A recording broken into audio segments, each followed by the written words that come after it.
चर्मवारी नहीं पीना चाहिए। नीलकंठवर्णी बोचासण से चलकर छोटे बड़े तीर्थों और गांवों में अनेक मुमुक्षुओं का कल्याण करते हुए बुधिज पहुंचे। यहाँ से वे गोराड़ गांव के पास तालाब के किनारे पधारे।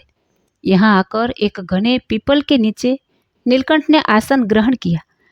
सामने ही एक बाड़ी थी। वहाँ कोली जाति का बिजल नामक एक किसान बैलों की सहायता से रहट चला रहा था। कुएं में पानी बहुत ही नीचे और कम था। बैल के कंधे पर रहट खींचते हुए छाले पड़ गए थे। नीलकंठ दया भाव के साथ बाड़ी में जा पहुंचे। उन्होंने पूछा, पीने के लिए पानी मिलेगा? बिजल ने कहा, महाराज, अभी रहट के द्वारा पानी निकाला जाएगा, तब पी लेना। नीलकंठ ने कहा, तुम्हारे रहट में काष्ठ के पात्रों की जगह पशुओं के चमड़े से बनी हुई थैली लगाई गई है। इसीलिए ऐसे पानी को मैं चर्मवारी यानी कि चमड़े के कारण अपवित्र हुआ पानी समझता हूँ। इसीलिए मुझे यह पानी नहीं पीना है। बिजल ने सोचा कि यह महात्मा किसी अन्य जमात से आया लगता है। उसने कहा, महात्मा जी, पानी पीना हो तो पी लीजिए। कुएं में तो 18 हाथ गहरा पानी है। नदी, तालाब, कुएं सभी जगह पानी की कमी है। बिजल को नीलकंठ के दर्शन होने से उनके प्रति उसके मन में भक्तिभाव जागृत हुआ था।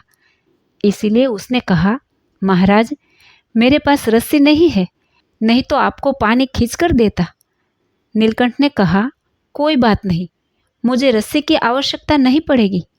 इतना कहकर वे कुएं के पास आए। उन्होंने अपना कमंडलू कुएं पर रखा ही था कि कुछ ही पलों में 18 हाथ गहरा पानी ऊपर आने लगा। देखते ही देखते कुआं पानी से छलछला उठा। वर्णी ने कमंडलू भर लिया। बिजल आश्चर्यचकित होकर नीलकंठ के चरणों में गिर गया और प्रार्थना करने लगा कि यह पानी सदा इतना ही रहे। उसने सोचा कि यह महापुरुष यदि इस गांव में रुके तो गांव का भाग्य बदल जाएगा। इसीलिए बिजल गांव में जाकर सभी को कहने लगा, मेरी बाड़ी में एक महात्मा आए हुए हैं और कुएं का पानी उनके कारण ऊपर आ गया है। हम सब मिलकर उन्हें यहाँ रोक ले। परंतु नीलकंठ को जल्दी थी। बिजल की बातें सुनकर सभी आश्चर्यचकित होकर बाड़ी पर आए, परंतु नीलकंठ तो दूर तक निकल चुके थे। सभी निराश हो गए।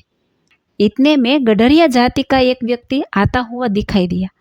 सभी ने उससे नीलकंठ के बारे में पूछा तो उसने कहा, हाँ हाँ, एक तपस्वी जमीन से 2 हाथ ऊपर हवा में चलते हुए बिजली की गति से जा रहे हैं। आप उन तक नहीं पहुंच पाएंगे। सभी ने सोचा कि अवश्य ही कोई अलौकिक बाल योगी हमारे गांव में पधारे थे। जय श्री स्वामीनारायण।